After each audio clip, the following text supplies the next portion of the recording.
Beri nama pedang ini Naga Puspa. Selamatkan dia. Jangan sampai jatuh ke tangan pendekar berwatak jahat.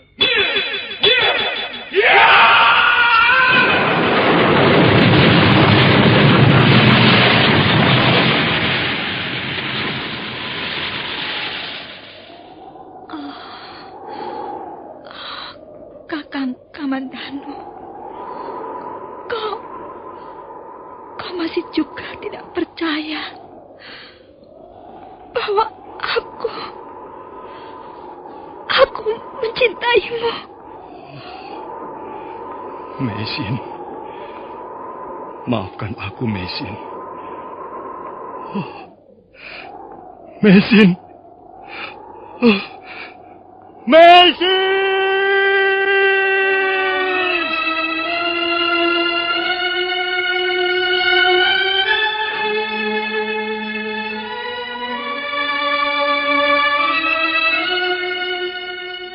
Tutur Tinular.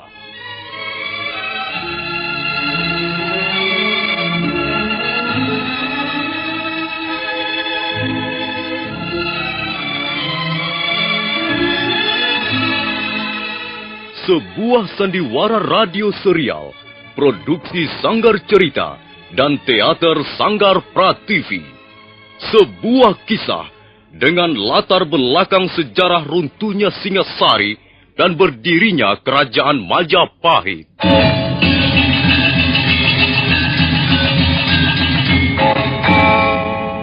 Sandiwara ini didukung oleh pemain-pemain radio yang sudah ternama. Ferry Fadli, Ivone Rose, dan Eli Ermawati.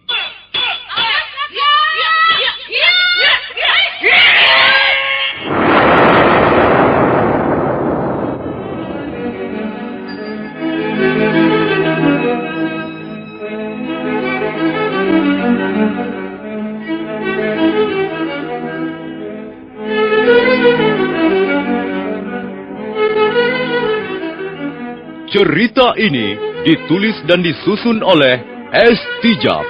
Teknik dan montase dikerjakan oleh Rudi Tinangon dan Joko SP. Sutradara Y. Rudi Wartono. Kali ini mengetengahkan episode ketiga dengan judul Daun-Daun Bersemi Lagi.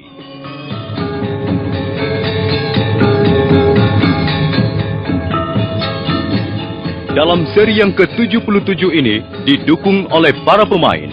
Hedi Dosa sebagai Lau Sisan, Eli Ermawati sebagai Mesin, Ferry Fadli sebagai Arya Kamandanu, dan pembawa cerita Nusri. Selamat mendengarkan.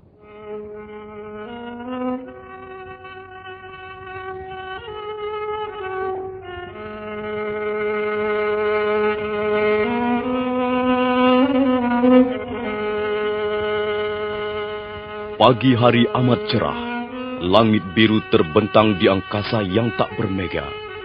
Pendekar Lau nampak lebih segar dan bisa duduk dengan tenang.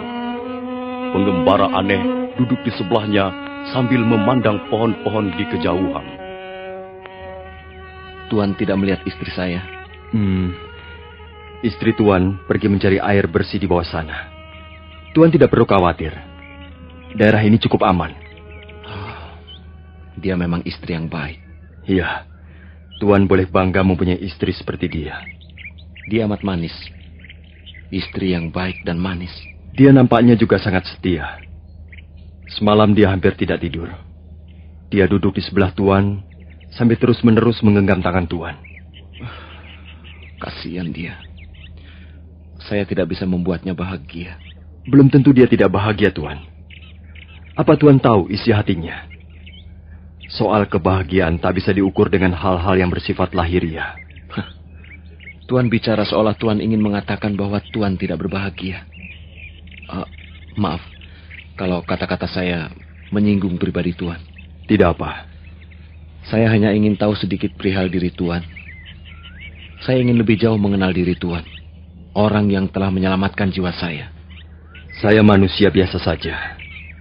Tak berbeda dengan orang-orang lain. Kadangkala saya tertawa, dan pada lain kesempatan saya menangis, walaupun tidak dengan air mata. Saya mendapat kesan bahwa Tuan inginkan suatu kebebasan. Iya, saya sangat mendambakan kebebasan. Tapi saya sendiri tidak tahu persis kebebasan macam mana yang saya inginkan itu. Tuan aneh sekali. Bagaimana Tuan bisa mendambakan sesuatu yang tidak Tuan ketahui? Ya, barangkali saya telah kehilangan diri saya. Oh, masih terasa sakit? Masih terasa nyeri sekali di bagian lambung kiri saya, Tuan. Pukulan aji segara geni milik orang cebol itu memang dahsyat. Saya kira saya sudah mati seketika waktu itu. Dada saya seperti dihantam gumpalan batu karang. Sesak sekali. Dan saya hampir-hampir tidak bisa bernapas, Tuan. Bagaimana Tuan bisa bermusuhan dengan orang-orang itu? Entahlah. Mungkin sudah takdir kalau kami harus hidup dalam pelarian. Baik di negeri sendiri maupun di negeri ini. Ya, mungkin benar apa yang dikatakan Meisin. Apakah Tuan percaya bahwa sebuah benda bisa membawa pengaruh buruk pada orang yang memilikinya? Mengapa Tuan bertanya begitu? Saya ingin membicarakan perihal benda ini, Tuan.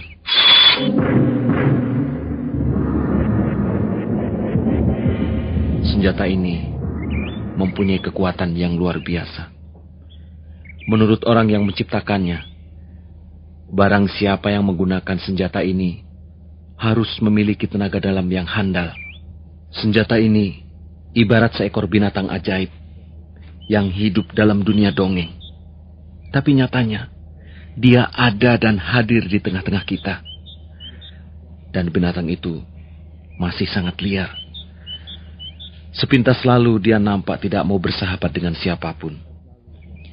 Dia bisa membunuh orang, tapi juga bisa membunuh pemiliknya sendiri. Oh, Tuan mempunyai pengalaman-pengalaman yang khusus dengan pedang itu? Iya.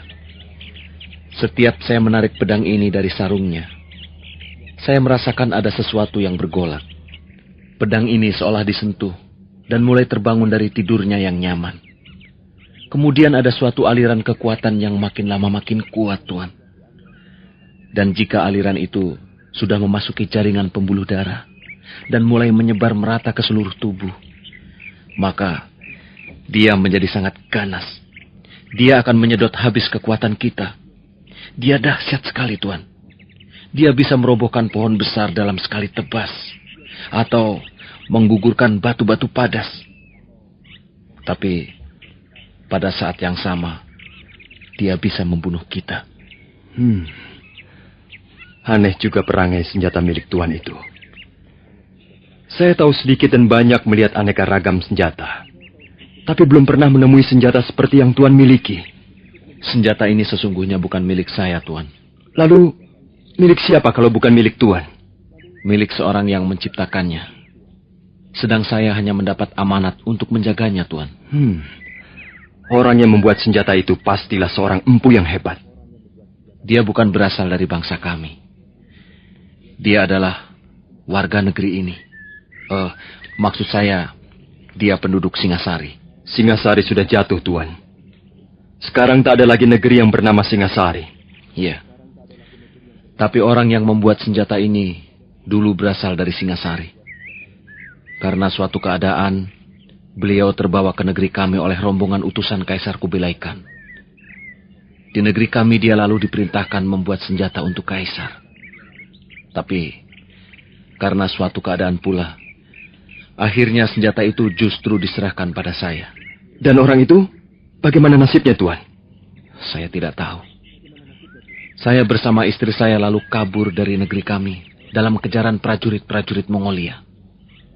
Ya, entahlah mengapa akhirnya kami tiba di negeri ini. Tuan mengatakan bahwa orang yang menciptakan senjata itu adalah warga Singasari. Siapa nama orang itu, Tuan? Dia bernama Ranubaya.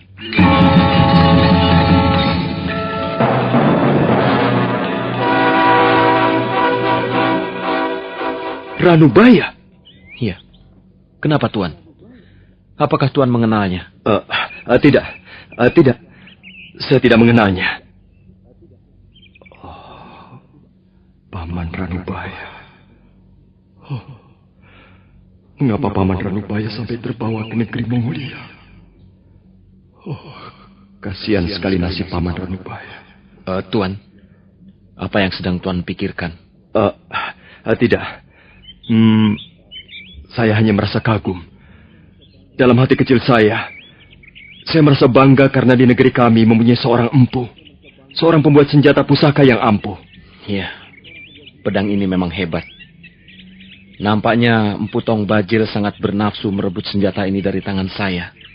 Dan itu tidak boleh terjadi. Karena sesuai amanat Tuan Ranubaya, saya harus menjaga benda ini. Jangan sampai jatuh ke tangan pendekar berwatak jahat. Iya, memang masuk akal juga. Jika senjata yang ampuh sampai jatuh ke tangan pendekar berwatak jahat, akibatnya bisa mengerikan. Tuan harus waspada dan selalu ingat baik-baik amanat itu. Iya. Pesan dan amanat itulah yang justru sekarang ini sangat mengganggu ketenangan kami, khususnya istri saya. Mengapa begitu, Tuan? Selama senjata ini berada di tangan saya, nasib kami selalu tertimpa kemalangan. Hidup kami menjadi jauh dari rasa tentram. Istri saya berprasangka bahwa pedang naga puspa inilah yang menjadi penyebabnya. Saya kira tidak begitu, Tuan. Seorang empu yang berwatak baik, beraliran putih, tidak akan membuat senjata pusaka yang bisa membangkitkan kekuatan sesat. Iya, saya sependapat dengan Tuan. Ya, walaupun belum lama kami bergaul, tapi saya kenal baik pribadi Tuan Ranubaya. Memang, banyak orang berpendapat ada hubungan yang erat antara nasib dengan perwatakan atau daya gaib sebuah benda yang dimilikinya. Saya tidak tahu apakah pendapat seperti itu benar atau keliru. Tapi saya yakin pedang yang Tuan bawa-bawa tidak ada sangkut pautnya dengan peristiwa-peristiwa pahit yang Tuan alami bersama istri Tuan. Bahwa benda yang Tuan bawa itu kemudian banyak menimbulkan masalah, itu sudah pasti. Benda itu sangat berharga. Apalagi di mata seorang pendekar yang ingin menjadi raja di tengah dunia ilmu kanuragan. Benda itu pasti akan diincar orang. Mungkin itulah sebabnya Paman, maksud saya, Tuan Ranubaya memberikan amanat pada Tuan agar menjaganya. Lau? Lau? Kau sudah sadar kembali? Suamimu sudah sadar. Dan kami baru saja berbincang-bincang tentang banyak hal. Syukurlah. Lihat, aku membawa sekantong air bersih dan beberapa jenis daun-daunan. Mesin, kau harus berhati-hati kalau pergi kemana-mana, Mesin. Tuan tidak perlu khawatir. Daerah ini saya jamin cukup aman. Kita bisa tinggal di sini sampai Tuan sembuh kembali. Kau tunggu sebentar, loh. Aku akan menjerang air untuk merebus daun-daunan ini. Tunggu. Kau mau menyalakan api? Iya. Saya harus membuat ramuan obat untuk Lau. Kalau mau menyalakan api, jangan di tempat yang terbuka. Dan jagalah api itu jangan sampai mengepulkan asap terlalu banyak. Hal itu akan bisa mengundang kecurigaan orang-orang. Terima kasih atas peringatan Tuan. Di sebelah bangunan tua ini, ada sebuah kamar batu yang tertutup rapat. Saya kira tempat itu bisa kita gunakan untuk ruangan dapur. Dan saya akan segera menyiram api setelah selesai merebus daun-daunan ini, Tuan.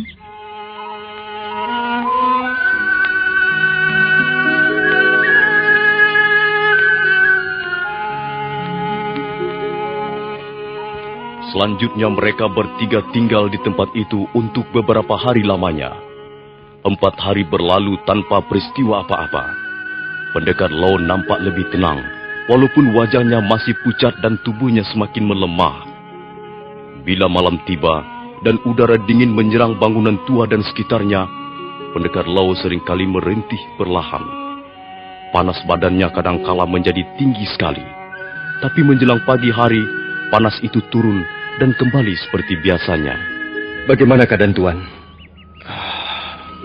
Dada saya masih seringkali merasa sesak.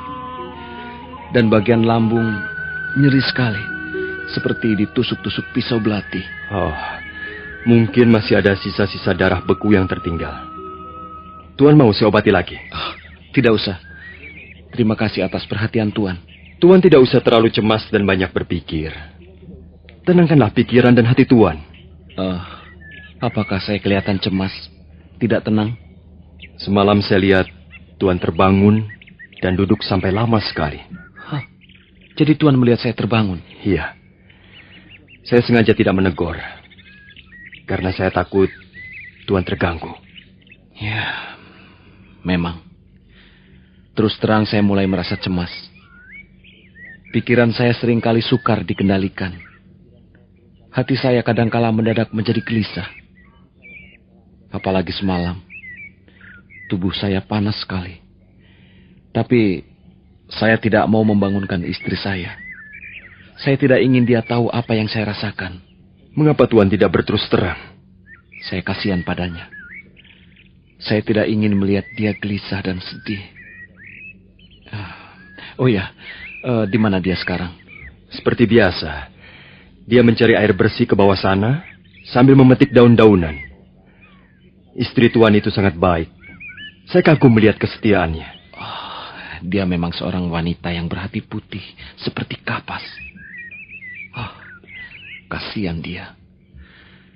Ya, saya mengawininya belum lama. Ketika itu, dia baru menginjak 18 tahun. Sedang usia saya sudah hampir setengah abad. Kami sebenarnya bukanlah pasangan yang serasi.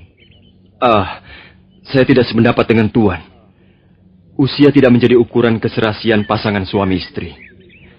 Dan saya lihat Tuan sangat serasi dengan istri Tuan. Saya hampir tidak melihat kekurangan dalam perkawinan Tuan. Saling mencintai, saling pengertian, dan saling mempercayai. Ketiga unsur ini Tuan miliki bersama istri Tuan. Mau apa lagi?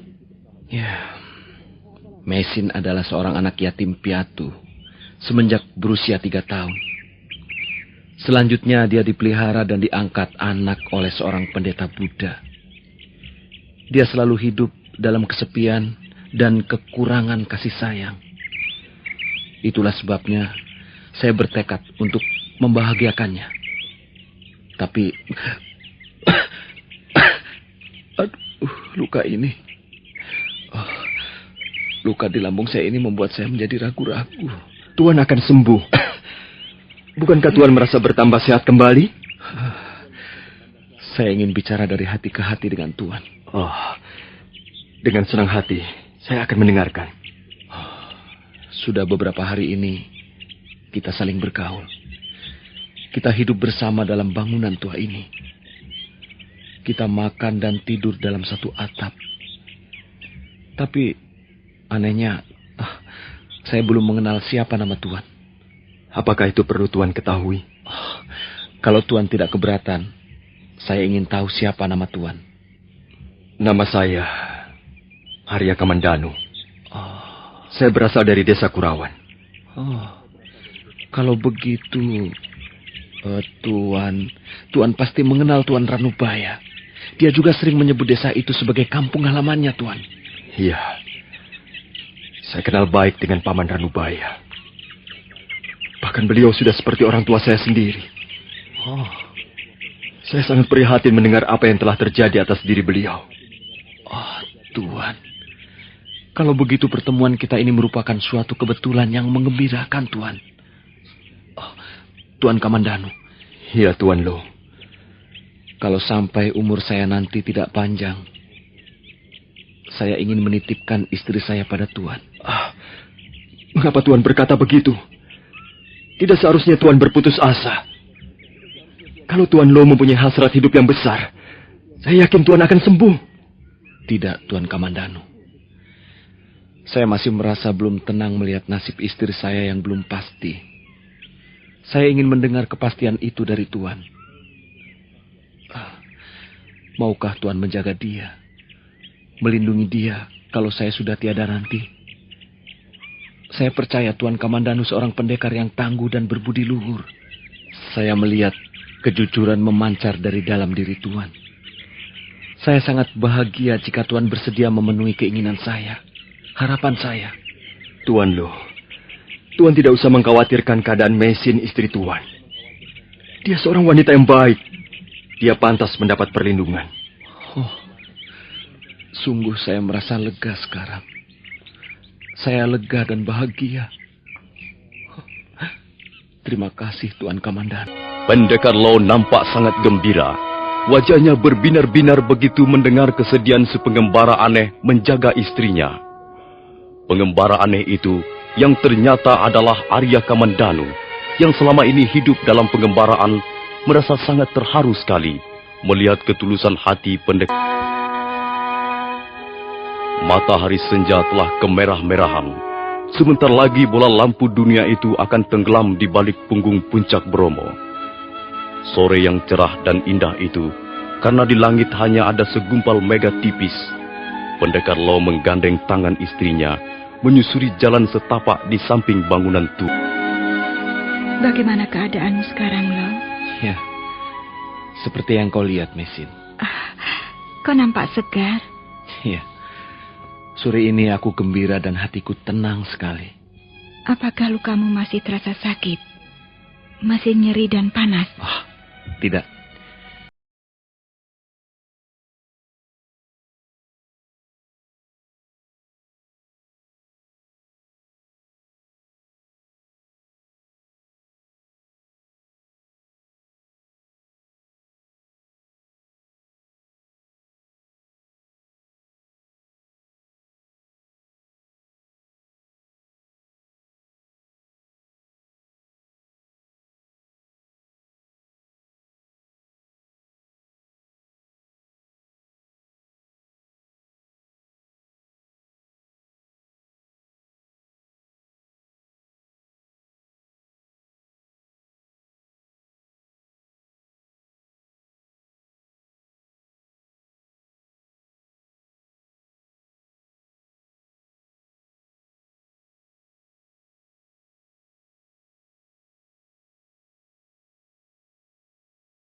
Di seri berikutnya, sampai jumpa.